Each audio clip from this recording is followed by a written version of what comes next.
Sacked in the morning was the chant from the Villa fans as they crashed to defeat 3-0 at Craven Cottage tonight. Get your thoughts in, guys. I want to see your thoughts, especially if you're Villa fans. It does look like it is the end of Steven Gerrard's reign as Aston Villa manager, and it's not been great. Obviously, we'll talk about how he came into the job and what's gone on this season and why it has led to this. But guys, before we get into this, do hit that thumbs up button, do subscribe as well, and let's talk about it. Look at Aston Villa in the table. Look where they are. I mean, look at all the Midlands teams down there already. But Aston Villa, obviously, the size of club they are, the expectations they have, they don't want to be down in that bottom four mix. And you can see they're only just above the bottom three after tonight's result at Craven Cottage. Got to say, I didn't fancy Villa to win at Fulham. I didn't. And they've done even worse than I expected. I thought they'd lose by 1 or 2 goals, and Fulham have swept them aside at Craven Cottage. There's nothing going for Aston Villa, and it does look like change is the right thing for that club now. So going back to where Steven Gerrard came into the club, it was obviously last year, and Villa were actually in a similar position not too far into last season either, and it was Dean Smith who faced the chop, and obviously he had done so well getting Villa back to the Premier League, and he'd had a good season after the season of staying up, and then the season after was where they were in this sort of relegation battle, and Steven Gerrard came in, lifted the club a bit, and it did look for times like this Steven Gerrard reign could be a successful one, but looking at this, you can see it's obviously not gone too well. Aston Villa down in 17th. So, like I say, after last season, they improved under Gerrard. But let's have a look at how they're doing this season and what can this club actually do now? What manager might come in and where could they seriously finish? I think we all know the squad for Villa should be doing better than where they are. And that is why Gerrard has found himself in this position. Going back to the start of the season then, like I say, optimism coming into this season for Aston Villa. Top 10 was...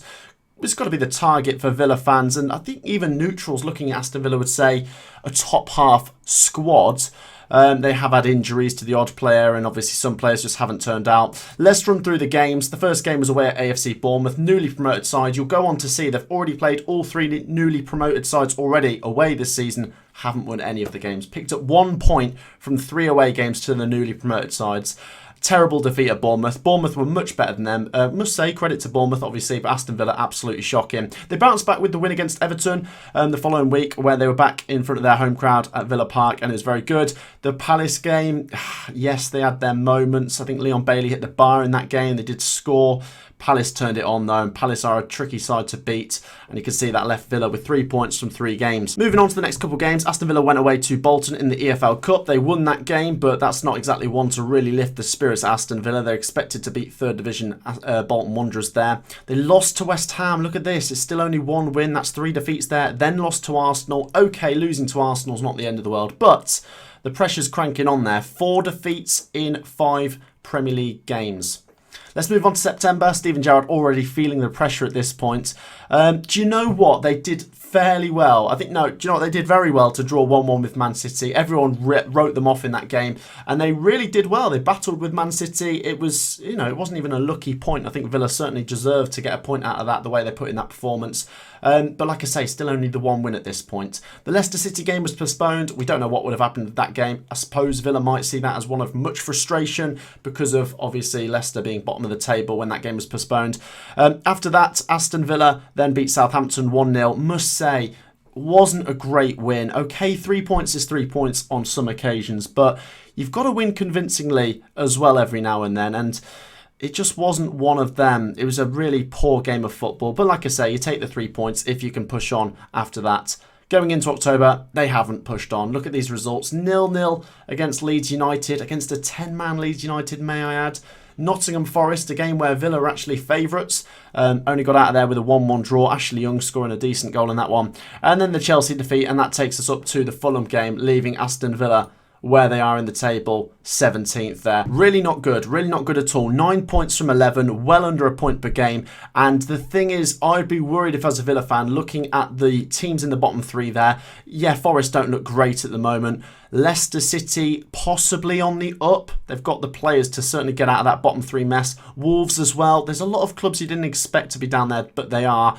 Leeds and Everton are just amongst the mix. No one's really covering themselves in much glory if you're in the bottom 5 or 6, but but you can see Aston Villa really in the thick of it there. 2 wins in 11. 2 wins in 11. Really poor. Like I say, Steven Gerrard came in from Rangers and there was this high expectation. You know, he's a leader of men. Look at what he did at Rangers. Look at his playing career for Liverpool. He's like I say, a leader, a captain. He's managerial material.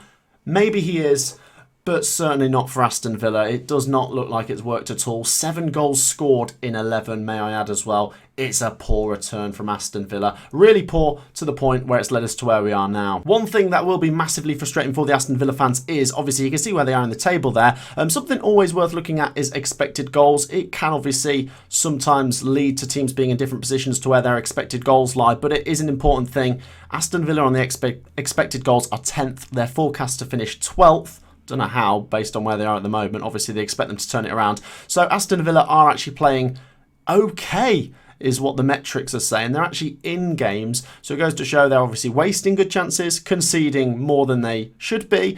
And obviously, like I say, it's led them to where they are in the table. It's a really poor start from Aston Villa. The thing is with this Fulham game tonight, which I've been watching, is it was like there was no fight from Aston Villa. In the first half, I just felt more confident that Fulham were going to get the first goal. They did through Reed. Really good finish from him, to be fair.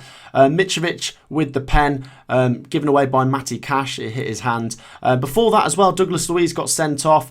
He kind of stood up to him, put his face in the opposition's player. You're always going to run the risk of getting sent off by doing that. Even Villa fans were waving him off the pitch. I think they're just so sick of this whole thing. And then just to top it off, you know it's not your day when it goes in like that off Tyrone Mings to make it 3-0. So like I say, guys, it's an absolute disaster for Aston Villa.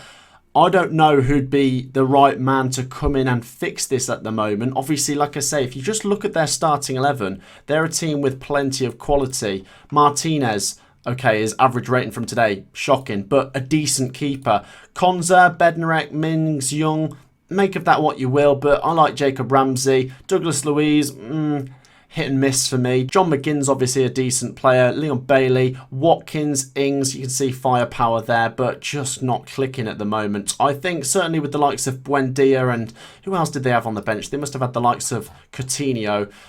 I just don't get it. You look at that whole squad. For me, with the right manager, it's at least a top 10 squad, you know, at least a mid-table squad. It shouldn't be where it is. Obviously, it's early in the season. Things can still turn around, but I just don't get it. I really don't get it. I'm not saying every single player in that team is amazing. There is a couple of weak links I'll concede. And like I say, injuries like to Diego Carlos are of massive frustration to the Villa fans, but it's left them in the position which they are. As I say, guys, Aston Villa are 17th going into this set of Premier League fixtures. Let's just have a quick little look at their upcoming games and see what kind of position they could drag themselves into going into the World Cup. Brentford at home, based on tonight, I'd back Brentford. Villa need to turn it around. Newcastle away, I really don't see Villa winning that one. Newcastle look very good at the moment. Man United in the Cup, and Brighton away. It doesn't really get easy in the Premier League. There's no so-called easy games. I mean, on paper, you'd say the newly promoted sides are where Villa's best chance of getting points are. But like I say, they've lost to Fulham and Bournemouth. They've drew with Forest. And then when they come back after the World Cup, it's Liverpool and Spurs. And I seriously think things might get worse before they get better.